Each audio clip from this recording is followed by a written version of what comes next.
Noon, At sumayon, babaeng Samaritana na nakatagpo ng inuming nagbibigay ng buhay na walang hanggan. No? So, bahagi ho. No? So, Samaritana at Rubyo. Sabi nga natin kapag sinabi natin yung Samaritana, yan ay mga taga-Samaria. Ano yung Samaria? Isang probinsya. No?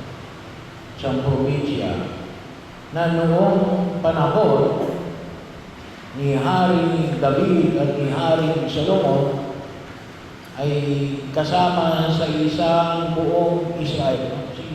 Sabi nga natin kapag tinanong, Israel, anong Israel ang sinasabi mo? Yung biblical Jerusalem, yung panahon ni David at ni Solomon, o pagkatapos noon, o yung present day Israel. No? Kasi iba-iba ho. No? Masabi nga, hindi tayo sa atin, katulad sa atin sa Pilipinas, no? Ay sabi nga natin, no? Ay hindi ganon. No? Ang division, katulad ng makikita natin. Kasi pag yung pong Palestine na tinatawag, ano ba yung mga Palestinian yan? Kasama yun. No? Sa tinatawag natin, ang Samaria ay kasama ngayon sa tinatawag natin Palestine. No? So, at yan ay alin. Hindi lang yun nagsimula pagkatapos kay Jesus. Yan ay nagsimula saan pa? Pagkatapos ni Hari Solomon, no?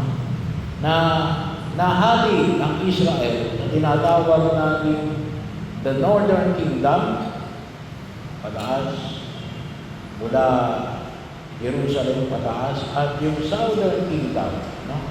Pababa. No? So bahagi mo yan.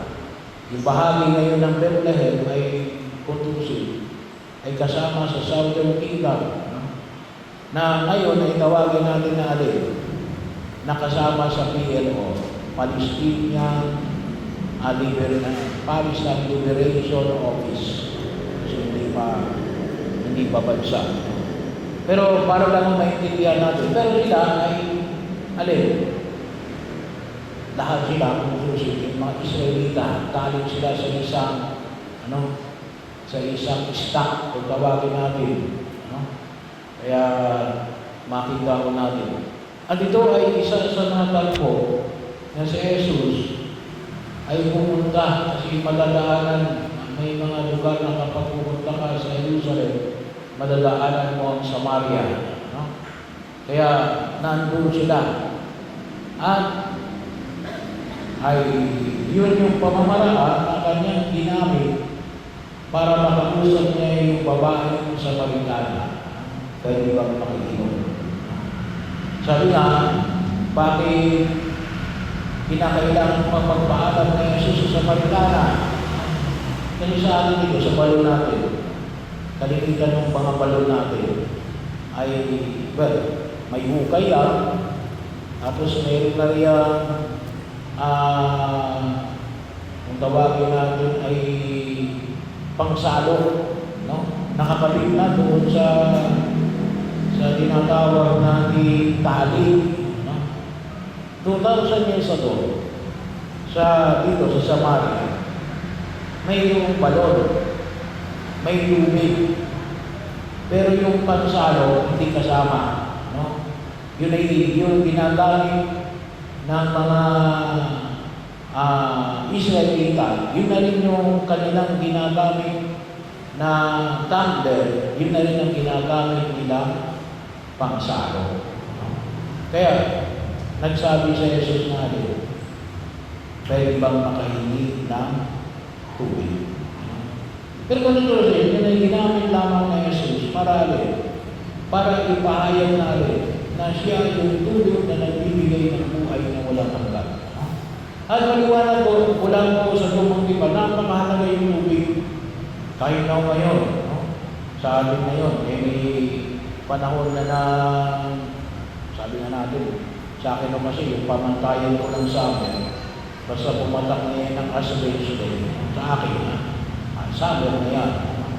Kaya lang, iba naman yung pagtingin na kasi yung ating pagkilos. Pero ngayon, may mainit na yung panahon na ito, no? Nakakakuhaw. Hindi lalo na sa disyerto, no? Lalo na sa disyerto. Kaya nga sa unang pagbasa, nakita natin yung karanasan ng mga Hudyo sa kanilang paglalakbay patungo sa lupang pangako. No? Wala silang makitang tubig, no? Na may inuman. Kaya nagalit sila kay Moises at anong sabi na nila? Gusto na nilang patuloyin si Moises. Mahirap yung walang tubig. Siguro naranasan nyo naman yung kayo huwag na huwag. Mapalad na tayo dito at tayo ay maraming tubig. Maraming tayong ugal na kahit na summer ay may mga tumutulong pang tubig.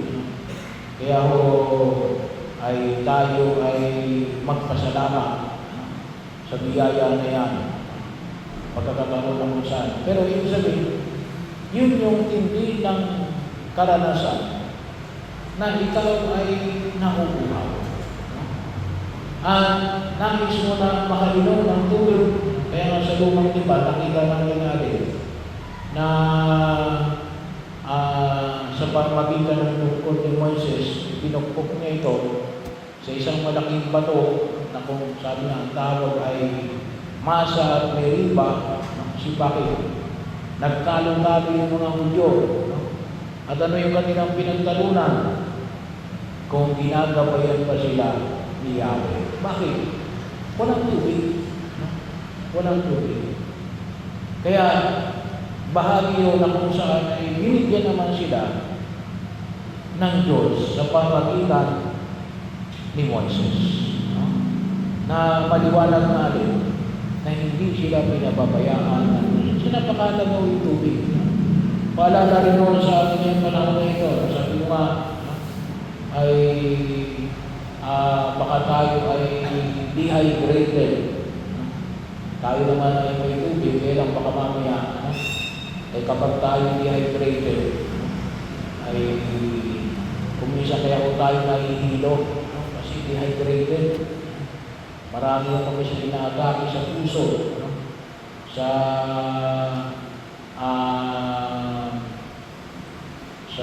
stroke. Bakit? Kasi kapag dehydrated ka, ay yung dugo mo lumalapot. No?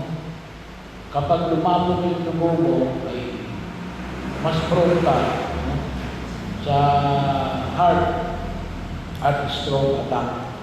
Kaya napakahalaga ko na tayo ay uminom ng tubig. At kalimitan sinasabi ko ng alin, maglagay kayo ng isang kurot ng asin, no? Para saan? For water retention. No? Para hindi ka agad ma-dehydrate yung ating katawan. Hindi ka agad maalis yung tubig sa ating katawan. Pero yung pag-aalaga, hindi lamang makita natin buhay ang kamatayan. Yun ay guguluhin ang ating buhay kapag sabi nga natin, walang tubig. At hindi maayos yung tubig sa ating katawan. At ito yung sinasabi ni Jesus. Ako ang tubig na nagbibigay ng buhay. Hindi lang ang buhay natin sa daigdig na ito. Ngunit lang ng buhay na walang hanggan. Mahalaga ang makita natin, buhay na walang hanggan. Kaya mahalaga mo yung pagkilala natin kay Jesus. Nakita namin siya yung tinapay na nagbibigay ng buhay na walang hanggan, ang salita na nagbibigay ng buhay na walang hanggan, pero huwag natin kalimutan yung tubig na nagbibigay ng buhay na walang hanggan. Na maging bahagi yun ng patuloy nating pagtugon sa panawagan na ipinamahid sa atin ng Panginoong Kapal. Sa pamagitan ng sana rin po makatulong sa atin, no? yung pagkilos natin ngayong panahon ng Kwaresma, sabi na natin, yung pag-iwas sa kasalanan, o sabi na natin, para mayroon din tayo sapat, siya na mapahalagaan din natin yung ulit, yung sakramento ng kumpisal. Mangumpisal tayo. Bahagi yun. Mangumpisal tayo ngayong panahon ng Kwaresma. Minsan lang tayo mangumpisal. Madal, wala lang malaking kasalanan. Eh di kahit na maliit na kasalanan.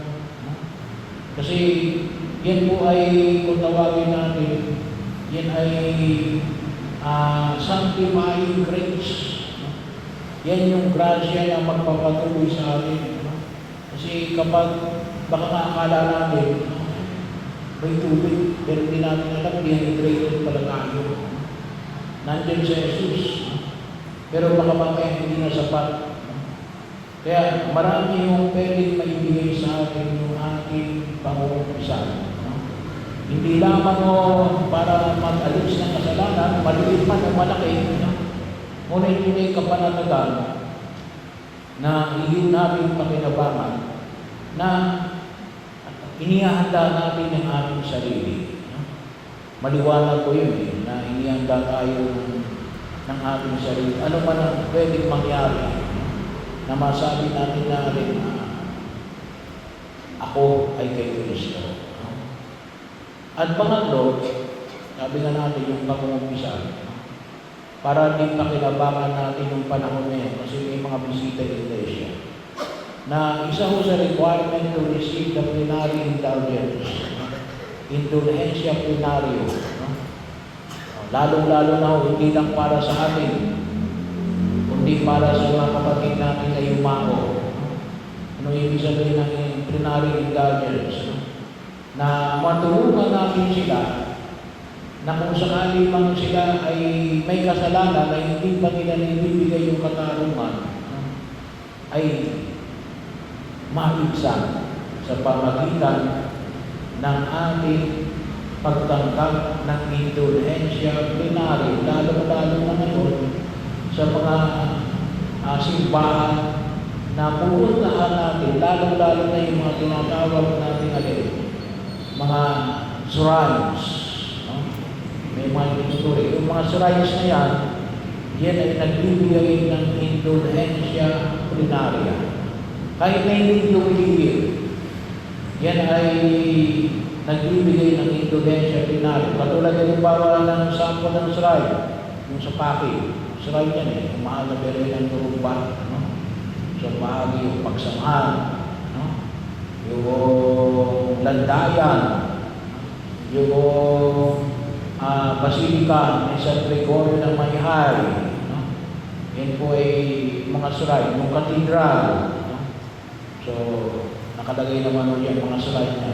So, if we could not receive the sacrament, yung plenary indulgence, kung hindi ko tayo ng pag-umpisa. Kahit buong mag-araw kayo magdasal yan, ay hindi natin matatanggap ng indulhensya plenaria. Kasi may isang kulang. Ano yun? Pangungumpisal. So yan yung sana makita natin natin. Tubig na nagbibigay ng buhay na walang hanggan. So pakinabangan natin at paalala ko sa March 10, March 10, sa dalat ng kalima, hindi darating na Martes, ay meron tayong umpisa ng bayan. Mangumpisa tayo. At hindi natin pakilabangan ng biyaya na yan, na alin, na magsusus rin sa atin upang hindi natin pakilabangan ng sapat na lakas na harapin natin ang pang-araw-araw natin hamon sa daigdig na ito. Ano pa mga nabanggit na siguro na makita natin ang pagkilos sa pagkikala sa dulo na nagbibigay ng buhay na walang hanggan? Ay di, well, yung kawang gawa, panalangin, at yung mga sakripisyo natin na kung saan ay may handa natin yung panahon na ito na 4 araw ng paghahanda sa muling pagkabuhay ng ating Panginoong Hesus Kristo. makita ko namin natin, si Jesus. No? Sabi niya, si Jesus yung siyang magbibigay sa atin ng lakas. No? Hindi niya lang ibinigay sa atin yung buhay na walang hanggan. Sige, ako ang tubig na nagbibigay ng buhay na walang hanggan. Pagkatapos ay pababayaan na tayo. Hindi, ginagabayan tayo, pinalalakas tayo. Ano lang kailangan natin? Gamitin natin. At isa po yun, yung kahalagahan ng ating pag-ingin ng kapatawaran sa sakramento ng kumpisan.